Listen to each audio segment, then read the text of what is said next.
world leaders gathered in Bellem, not just to set goals, but to demand action.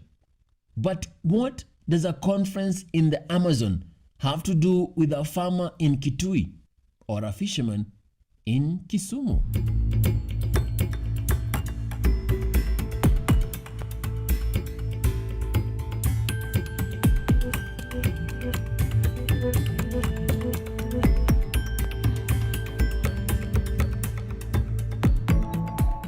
The decision made here, the money promised, and the technology shared will directly impact our environment, our economy, and our children's future. The newly submitted nationally determined contributions represent progress, but they still fall short of what is needed.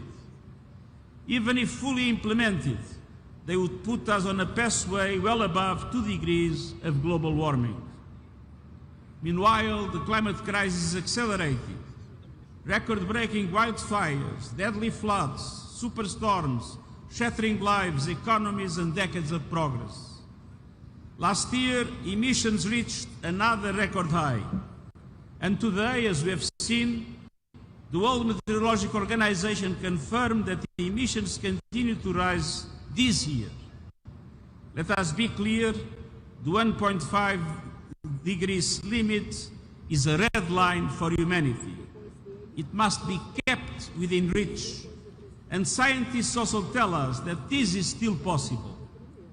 If we act now at speed and scale, we can make the overshoot as small, as short, and as safe as possible, and bring temperatures back below 1.5 degrees Celsius before century's end. Small, by peaking global emissions immediately, cutting them deeply this decade, accelerating the phase-out of fossil fuels, slashing methane, and safeguarding forests and oceans, nature's carbon sinks. Short, by reaching global net zero by 2050 and moving swiftly to sustain net negative emissions afterwards. And safe, by drastically increasing investments in adaptation and resilience and delivering early warnings for all by 2027. Today, we connect with the global crisis to our local reality.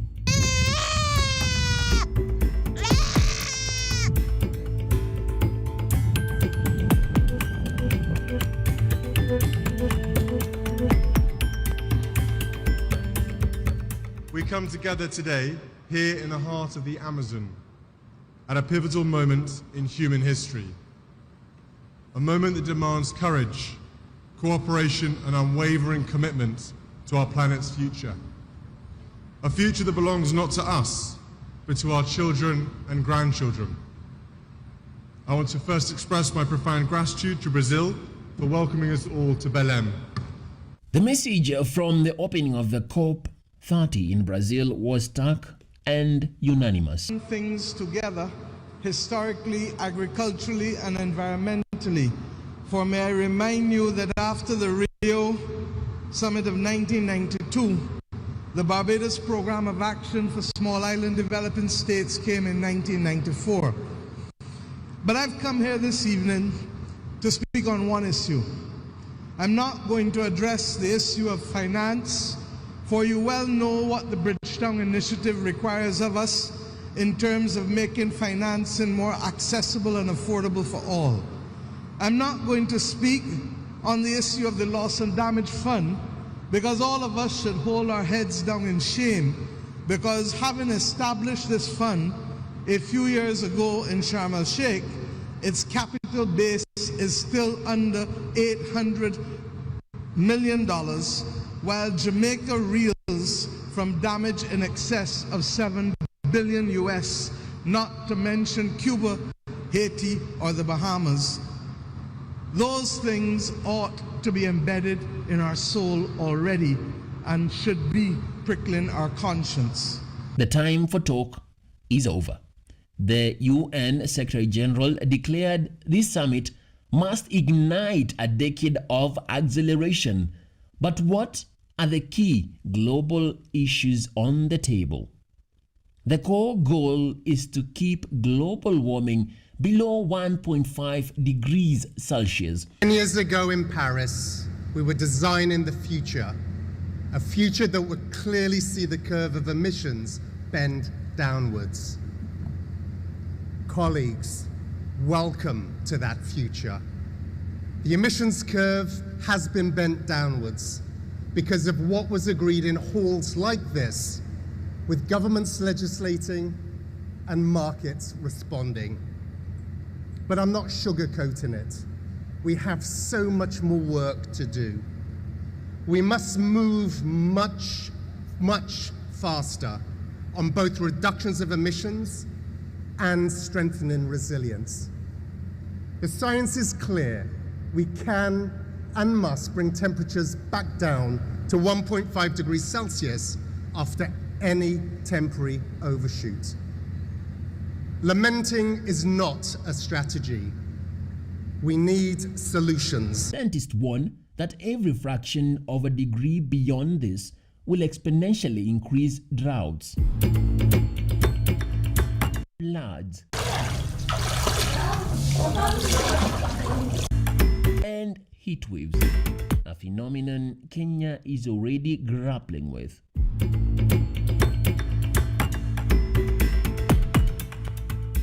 The shadow of broken promises looms large. For small island states, the climate crisis is not past tense or future tense.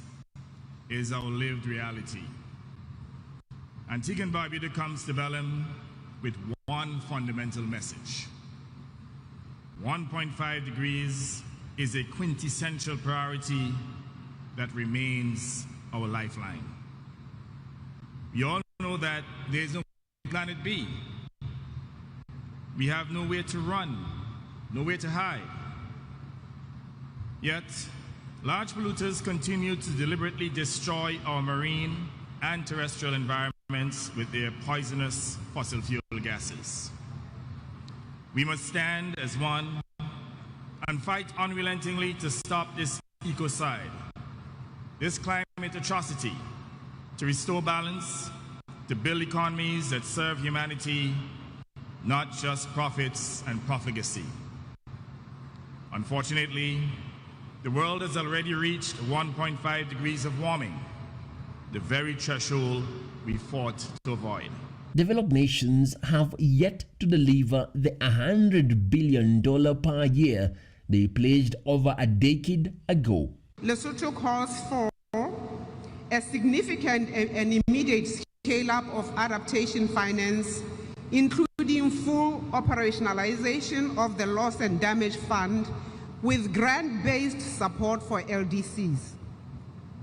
Transparent, predictable mechanisms to track progress toward both the $300 billion USD and the $1.3 trillion USD targets, and simplified, equitable access to climate finance for the most vulnerable nations. Climate finance must be fair, predictable, and accessible, and not be an obstacle course. We further propose that the global goal on adaptation be complemented by a global goal on adaptation finance, ensuring that resources flow where impacts are greatest and capacity most limited. Lesotho's climate change policy affirms that equity and common but differentiated principles must remain the foundation of global climate action. In this spirit, we call upon major emitters to strengthen their NDCs ahead of 2035. Now, the conversation has escalated to a new, much larger target, $1.3 trillion a year by 2035. It's an honor to be with you all in the heart of the Amazon and in the country that is the birthplace of the 3 Rio Conventions, as we stand up and as we step up our collective action to address climate change and its impacts. We're now 10 years on from the historic Paris Agreement. Australia is proud to have shared this decade-long journey. The capacity of the multilateral process to deliver transformational outcomes was evident from the beginning. The money exists. The Brazilian presidency for the warm hospitality and the drive behind preparation for the Leaders Summit at COP30. I believe that the dedication and vision demonstrated by the presidency as well as the UNFCCC team will serve as inspiration leading to COP30 negotiated outcomes. Let us build an ethical and political framework rooted in solidarity towards humanity and desire to eradicate poverty, without which there is no understanding of nature and preservation of the atmosphere. In this context, I would like to share with you that Croatia is currently preparing to implement the Social Fund for Climate Policy valued at 1.68 billion euros. This fund is designed not only to support vulnerable households, micro-enterprises and transport users in the green transition, but also to strengthen the confidence that during the times of change no one will be left behind. It's a matter of redirecting it from things like debt servicing, which cost developing countries a staggering $1.4 trillion just in 2025. Honorable delegates, ladies and gentlemen, I'm profoundly honored to deliver this statement on behalf of His Majesty King Mswati III and on behalf of the people of Eswatini. Allow me at the outset to extend gratitude on behalf of the delegation of Eswatini for the customary warm hospitality we have been accorded by the Federative Republic of Brazil. Your Excellencies, we gather at a moment of profound urgency. The war humanity has waged against nature, especially our climate system, has reached a point where it threatens our very survival. Corrective action is no longer a choice, it is an imperative. Climate action is long overdue, and its urgency cannot be overstated. Without rapid, scale, and predictable finance, vulnerable countries will continue to pay the highest price for a crisis we did not create. Small island developing states and the least developed countries contribute the least to global emissions, yet we are bearing the greatest costs. When a cyclone strikes, it wipes out schools, hospitals, and bridges, the foundation of dignity and development in a single night. Every time we rebuild with depth. This is why finance is not charity for us, it is justice. And now we take a short break on this very informative episode. We'll be back in a moment with a lot more concerning this topic of concern.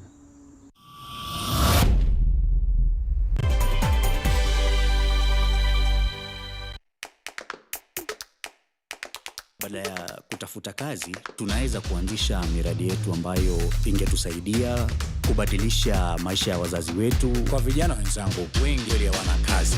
Lakini ikiwa sisi wenyewe tutajiamini, tunaweza kujiajiri wenyewe. Afrika kwa kweli tuna mahitaji ambayo ukiyasuluhisha unaweza kuathiri watu kwenye bara hili. Bila uoga, watu huwa na uzalishaji zaidi. Wanajawa na ujasiri, wanakuwa wabunifu na wanakuwa wenye maarifa. Niliamua kuacha kazi. Hata kama sitafanikiwa, nitakuwa nimejaribu, nitakuwa najua haiwezekani. Hakuna kitu cha ajabu hapa. Kila anayepata ufanisi hufanya kazi usiku na mchana. Kitu kitakusukuma na kuwezesha kupata maarifa ambayo hukuwa nayo. Tunajaribu kutengeneza kitu kitakachopita mipaka ya nchi hii. Ikiwa unataka kubadilisha ulimwengu, anza na nyumbani.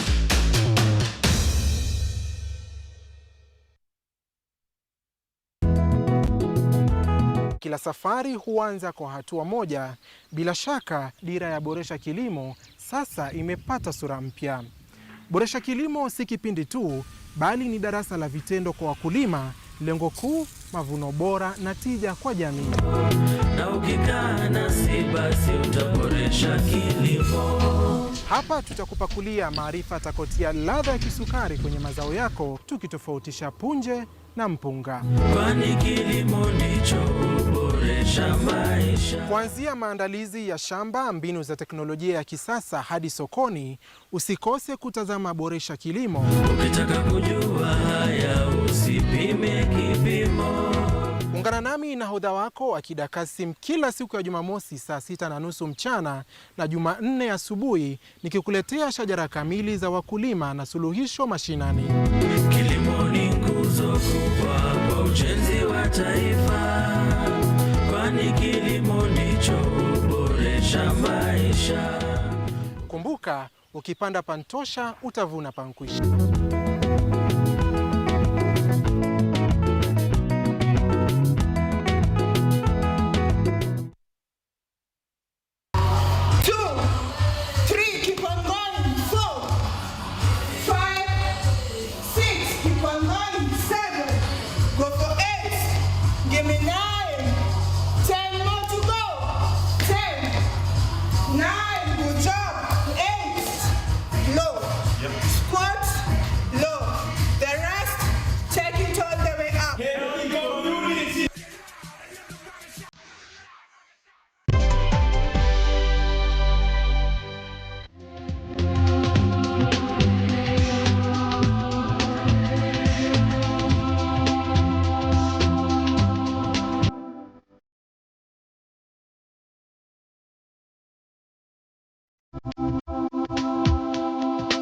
Welcome back to Earthcheck.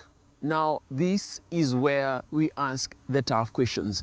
This is where we get the deeper insights, particularly concerning topics of concern and particularly concerning this matter that we are about to dive into. Brazil's announcement of 10 protected indigenous territories is a powerful case study. It recognizes what science has proven. Indigenous peoples are the most effective guardians of our vital ecosystems. Protecting their land rights is not just a social justice issue, it's a critical climate strategy preventing massive carbon emissions from deforestation. Emerged many great compasses that guided humanity during these 3 decades. Between them came up the concept of sustainable development and the principle of common but shared responsibilities, common but differentiated responsibilities. That is a legacy of the Rio 92. Today, the Climate Convention is back to its home country. It makes the way back to reclaim the enthusiasm that have driven its birth. So with these global stakes set, the critical question is, where does Africa, a continent bearing the heaviest burden from a crisis it did not create, stand in the fight? Let COP30 be remembered for the generation as a conference where we move from rhetoric talk to implementation, from pledges to real delivery, and from incrementalism bold action demand by science and climate justice. Namibia remains committed and ready to partner in building climate resilience for future for all. Africa arrived at COP30 not as a supplicant, but a united front with a clear agenda. We don't want to create a new finance mechanism. We want all climate finance to respect just transition criteria. We also don't want to create a heavy new UN institution. We want cooperation between UN institutions such as the UNFCCC and the ILO. And above all, we want a mechanism that provides for the engagement with all the relevant stakeholders, especially with workers and the trade unions. The Bellem Action Mechanism is a unique chance for COP30 to have a legacy that is relevant for workers and their families. We hope the government will be able to deliver this by the end of the week. Thank you. Children and young people are expecting this COP to deliver real tangible progress across all negotiation tracks. Not promises, not placeholders. On finance, we call for a stand-alone agenda item on Article 9.1 with clear milestone to scale up adequate grant-based finance and at least tripling adaptation finance grounded in equity, justice, and ensuring predictable direct access for those on the front line. with demand and adaptation package with an agreed list of child and youth sensitive DGA indicators and a new adaptation finance goal that responds to developing countries' need. We must undertake concrete technical follow-up work on indicators. On just transition, we call for the establishment of a Bellem action mechanism firmly guided by established just transition principles, including respect for labor rights, intergenerational equity, care economy, and free, prior, and informed consent. On loss and damage, we welcome the FILD's launch, but funding remains far below the 450 billion needed yearly, risking a liquidity crisis by 2027. The WMI review must link finance to human rights, require aid and gender disaggregated data, and recognize non-economic losses affecting children and youth. Kenya's own Environment Cabinet Secretary Deborah Baraza delivered one of the most forceful statements of the summit. Here in Bellem, a city that stands as a living symbol of what humanity risks losing and what we must fight to protect. The Amazon, the great lung of our planet, surrounds us not as a comforting backdrop, but as a reminder that our time to act is running dangerously short. Africa arrived at COP30 with clarity and with urgency.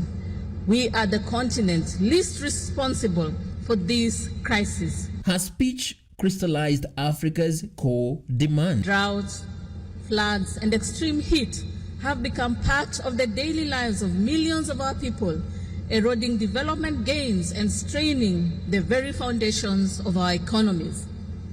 These impacts are not just projections, they are the lived reality of a continent already in the eye of the storm. And it is for this reason that Africa continues to call for the formal recognition of its special needs and special circumstances. This is not a plea for sympathy, it is a call for equity and fairness. Baraza stressed that adaptation, building resilience, can no longer be the poor cousin of climate change. For Kenya, this means funding for drought-resistant crops, early warning systems, and climate-smart infrastructure. The decisions taken reflect the realities on the ground and guide the support we require in the means of implementation. This COP is witnessing pivotal negotiations on the global goal on adaptation. Africa insists that this goal cannot remain an aspiration without form or measurement. We must agree on a clear framework with indicators that capture the true breadth of adaptation, from resilient infrastructure to food systems, from health to ecosystem protection, and from gender equality to the inclusion of marginalized communities. Brazil's initiative to quadruple sustainability fuels by 2035 is a model of South-to-South cooperation that Kenya can learn from. But as Baraza cautioned, Africa's just transition must include protection from unfair trade measures and support to develop our own green industries, not just be a market for imported solutions. We urge countries to support genuine technology transfer, to address intellectual property constraints, and to invest in regional innovation and manufacturing hubs. Africa cannot remain a consumer of imported solutions. We must be empowered to develop and deploy our own. A just transition must underpin all this work. The global shift away from carbon-intensive pathways must be fair, inclusive, and people-centered, reflecting the developmental needs of Africa's society. In this regard, Africa supports the establishment of an Africa Just Transition Technical Assistance Network to guide countries in protecting workers, building new skills, and ensuring that no community is left behind. At the same time, we caution against unilateral measures, including trade policies that may undermine our exports, restrict our access to green markets, or punish countries that are already striving for a fair transition. The debates in Bellem are not abstract. They are mirrored in communities across Kenya, where local knowledge and global science are converging. Falter whilst mega droughts wreck national harvests, sending food prices soaring, makes zero sense economically or politically. To squabble while famines take hold, forcing millions to flee their homelands. This will never be forgotten as conflicts spread. While climate disasters decimate the lives of millions, when we already have the solutions, this will never, ever be forgiven. The economics of this transition are as indisputable as the costs of inaction. Solar and wind are now the lowest cost power in 90% of the world. Renewables overtook coal this year as the world's top energy source. Investments in clean energy and infrastructure will hit another record high this year, with investments in renewables outstripping fossil fuels 2-to-1. The final powerful voice at COP comes from the 70,000 strong march in Bellem and was a demand for climate justice.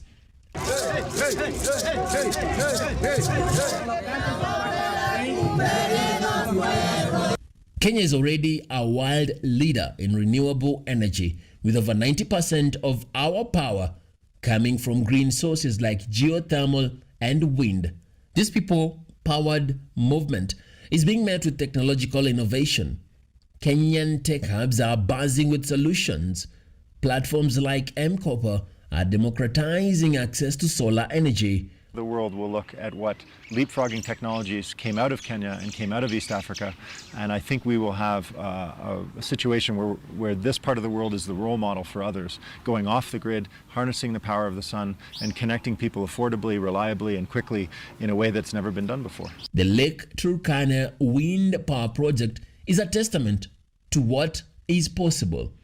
This is our Bellem commitment in action, and it positions Kenya perfectly to attract investment for a full green industrial transition. That comes not with demands, but with a vision of shared prosperity, shared responsibility, and shared survival. Let COP30 be remembered as the COP of truth and hope, when ambition met implementation, when equity guided decisions, when Africa's voice and the voice of all vulnerable nations reshaped the future of global climate action. What we do here in Bellem will echo far beyond these walls, across continents and generations. The message is clear.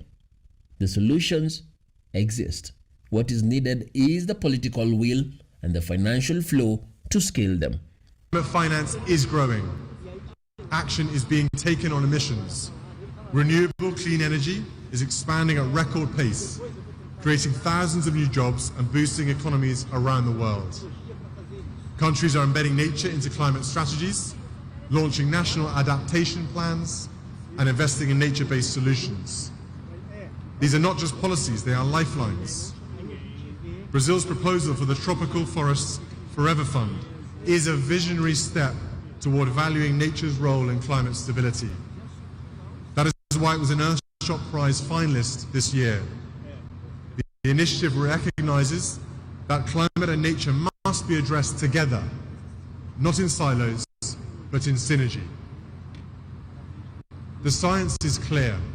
We must go further if we are to secure a livable future for all, and we must go together. The time for partnership, protection, and progress is now. We know what is at stake. We know what must be done. And we know that no country, no community, no individual can do it alone. The conference in Bellem will eventually did come to an end. The delegates went home, but the work continues here with us.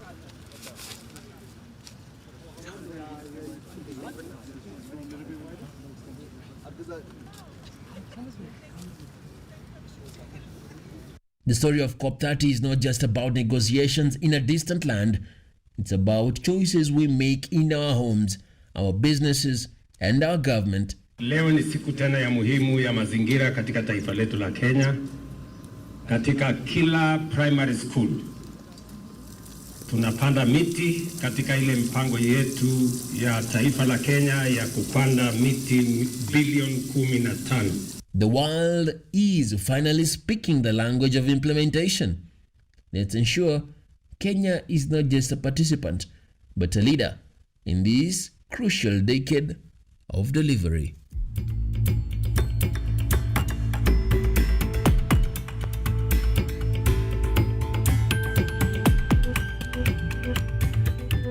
Thank you very much for being part of this one informative episode of Earthcheck, where we've been able to learn a lot from matters that touch on matters that are very important to us as a people, particularly as the inhabitants of this planet.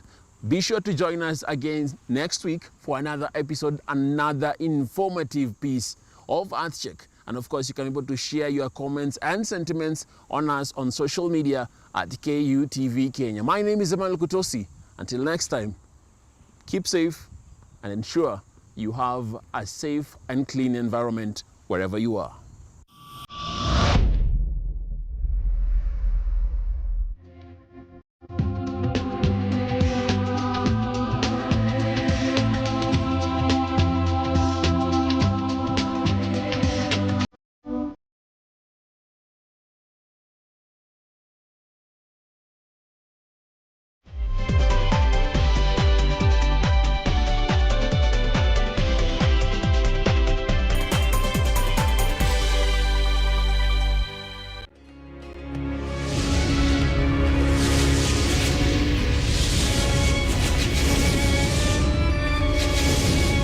Alhamdulillah, tumshukuru Mwenyezi Mungu Azza wa Jalla, ameweza kutujalia tena mwaka huu, mwaka 2026, kuingiliwa na mwezi mtukufu wa Ramadhan, mwezi wa baraka, mwezi wa neema, mwezi wa mambo teletele ambayo kwamba tukiyashika basi tutafaulu. Mwenyezi Mungu atujalie tuweze kukubaliwa katika Ramadhani hii. Wassalamu alaikum wa rahmatullahi wa barakatuh.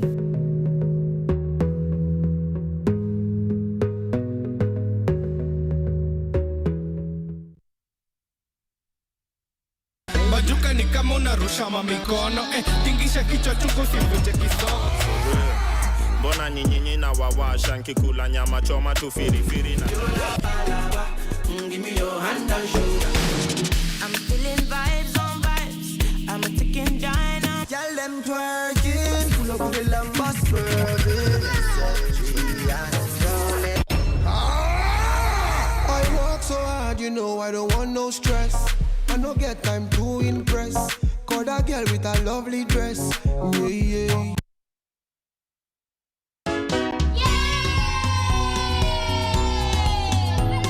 Finally, goodbye, snail guts. Hello, human skin. I'm going for the tall one. His legs look perfect for a good itch. I don't know. I think I have a fever and I don't have any energy. Yeah, like there's a war going on inside me. It has to be the pond. Ponds, rivers, and we will keep snails inside them to show how people get sick. Yeah, and we'll add pictures of safe water too. Run safe, don't jump inside. Stay safe and let adults guide. Snails bring danger, don't you see? Safe water keeps you healthy. Bilharzia free.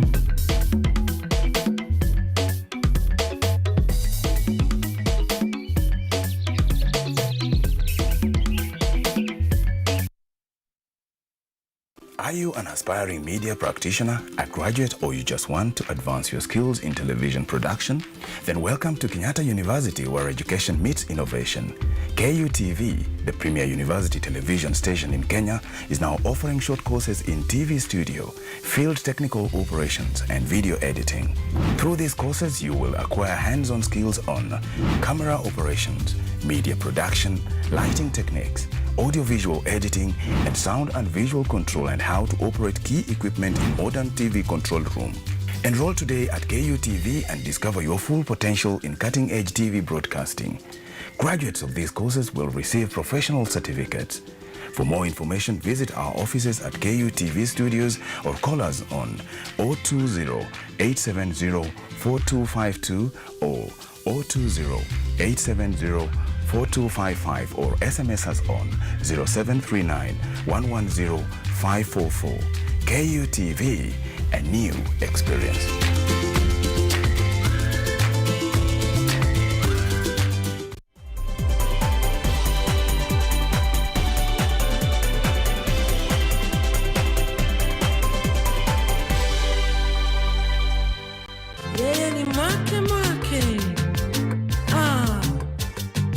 Kima chake chapita kima cha majirani.